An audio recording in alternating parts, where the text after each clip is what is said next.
Hello friends, welcome to study stage. आज हम लोग वृत्त और अर्धवृत्त यानी सर्कल एंड सेमी सर्कल से जितने भी फॉर्मूले बन सकते हैं उन सबको डिस्कस करेंगे। अगर वीडियो आपको अच्छा लगे तो प्लीज वीडियो को लाइक जरूर कीजिएगा और चैनल पर नए हैं तो चैनल को सब्सक्राइब जरूर कीजिएगा। तो चलिए वीडियो को स्टार्ट करते हैं। सबसे पहले समझ लेते हैं, ये है हमारा सर्कल और ये हमारा सर्कल है। ये मैंने अपने हाथ से ड्रॉ किया है। तो ये हमारा सर्कल है और सर्कल जब ये है तो इसका कोई ना कोई सेंटर होगा, कहीं ना कहीं केंद्र होगा। तो इसके बीच में एक हम इसका सेंटर मान लेते हैं, जो इसका नाम दे देते हैं ओ, यानी इस सेंटर को हम ओ नाम देते हैं। तो यहाँ पे ओ जो है हमारा क्या हो जाएगा, केंद्र हो जाएगा, यानी सेंटर हमारा ओ हो जाएगा।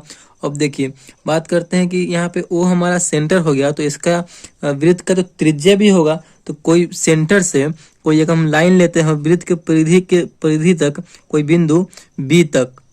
देखिए वृत्त के सेंटर ओ से एक रेखा वृत्त के परिधि बी तक, ये हमारा क्या होता है, तो वृत्त का ये त्रिज्या हो गया।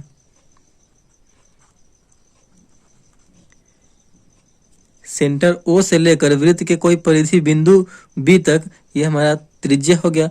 और वृत्त का व्यास भी होगा। तो व्यास कहाँ से कहाँ होगा, तो पूरा व्यास वृत्त के परिधि कोई बिंदु ए से लेकर और वृत्त के सेंटर से होते हुए कोई बिंदु बी तक, वृत्त के परिधि बी तक जाए तो यही हमारा क्या हो जाता है, व्यास हो जाता है। आई होप आपको ये समझ में आ रहा होगा। देखिए ये रेखा जो है पूरा आप तो सबसे पहले समझ लें कि ये इस रेखा को पूरा जो सर्कल है, इस सर्कल के जो चारों तरफ लाइनिंग है, ये हो गया वृत्त का परिधि। वृत्त का परिधि ये हो गया, यानी ये पूरे जो वृत्त के जो चारों तरफ लाइनिंग है ये वृत्त की परिधि हो गई। और ए और बी, ये सेंटर से जो होते हुए ए और बी लाइन गई है, ये वृत्त का व्यास हो गया। और ओ और बी जो है ये वृत्त का त्रिज्या हो गया। ठीक, त्रिज्या ओ ए, व्यास ए बी, और ये जो आपका परिधि है ये आपको पता ही चल गया परिधि। और इसमें वृत्त में चाप भी होता है, चाप जिसे हम जीवा बोलते हैं। तो वृत्त का चाप जो है देख लीजिए कैसे वृत्त का चाप कहाँ से कहाँ कैसे होता है। सो इसका कोई भी नाम दे दीजिए, आप नाम दे दीजिए डी और ई। तो डी और ई जो ये रेखा है यही हमारा चाप हो गया, या फिर इसे हम जीवा भी बोलते हैं, जीवा या चाप। आपको आई थिंक ये वृत्त का पूरा जो फंक्शन है ये आपको समझ में आ गया होगा। चलिए अब फॉर्मूला पे आते हैं कि वृत्त का क्षेत्रफल, यानी वृत्त का क्षेत्रफल कैसे निकालेंगे। वृत्त का क्षेत्रफल क्या होता है, तो वृत्त का क्षेत्रफल जो है वो पाई आर स्क्वायर होता है, वृत्त का क्षेत्रफल। ठीक, और वृत्त की जो परिधि है, वृत्त की परिधि कितनी होती है, तो 2 पाई आर, 2 पाई आर वृत्त की परिधि होती है। आप जो है वृत्त का अगर यहाँ पे त्रिज्या दिया हुआ रहे, यानी आर दिया रहे, इसे हम आर से डिनोट करते हैं, त्रिज्या दिया हुआ, रेडियस दिया रहे, तो आप वृत्त का क्षेत्रफल भी निकाल सकते हैं, वृत्त की परिधि भी निकाल सकते हैं। पाई का मान तो आपको पता है 22/7 होता है। तो इस प्रकार आप अब बात करते हैं कि अर्धवृत्त की परिमिति। अर्धवृत्त की परिमिति कितनी होती है, तो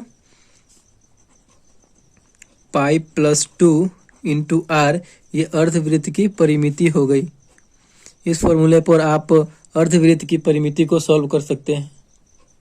अब बात करते हैं कि अर्धवृत्त का क्षेत्रफल कितना होता है। तो अर्धवृत्त का जो क्षेत्रफल है वो 1/2 पाई आर स्क्वायर होता है, अर्धवृत्त का क्षेत्रफल। अगर हमें अर्धवृत्त का क्षेत्रफल निकालना हो तो 1/2 पाई आर स्क्वायर करके आर का वैल्यू यहाँ पर रख देंगे तो हमारा अर्धवृत्त का क्षेत्रफल निकल जाएगा।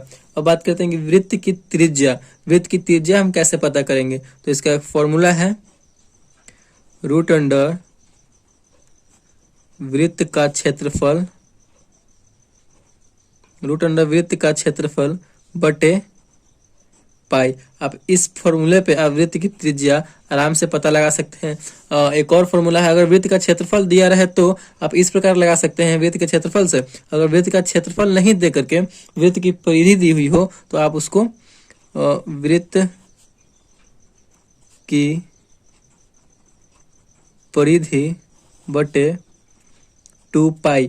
वृत्त का त्रिज्या अगर आपको निकालना होता है, उसमें वृत्त का क्षेत्रफल दिया हुआ है तो इस फॉर्मूले से हम वृत्त की त्रिज्या निकाल लेंगे। अगर वृत्त का क्षेत्रफल नहीं दिया हुआ रह के वृत्त की परिधि दी हुई हो तो इस प्रकार हम वृत्त की परिधि पर 2 पाई करेंगे तो हमारा वृत्त का त्रिज्या यहाँ पे निकल कर चला आएगा। तो आई होप आपको ये वृत्त और अर्धवृत्त आपको समझ में आ गया होगा। तो अगर ये वीडियो आपको अच्छा लगा तो प्लीज चैनल को सब्सक्राइब कीजिएगा और लाइक कीजिएगा। Thank you.